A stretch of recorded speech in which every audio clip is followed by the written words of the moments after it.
So remember this from the other day. Customer states that he's getting no AC at all. I ran you through a quick diag on how I found it very, very fast. So, and I showed you the parts that were involved. I ended up replacing this expansion valve.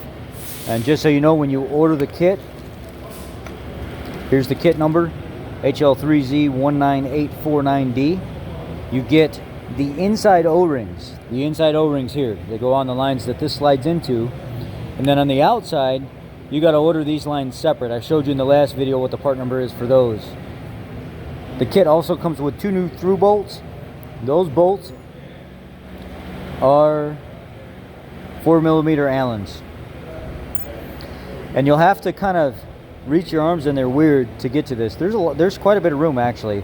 The AC lines, when you pull the 13mm nut that holds those 2 AC lines on here, when you pull that nut off of there, you're gonna have to pull on those lines kind of hard to get them to slide off and then get out of the way.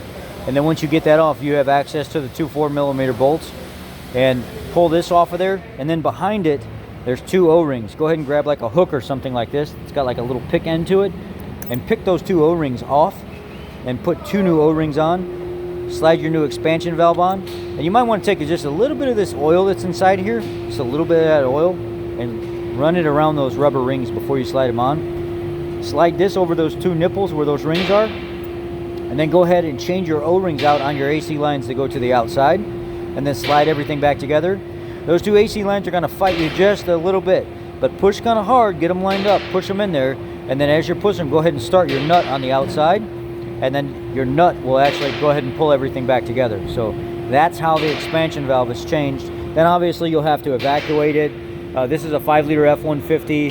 This takes 29 ounces of R1234. It's a really expensive refrigerant, and or 0.822 or 0.822 kilograms for the kilogram freaks.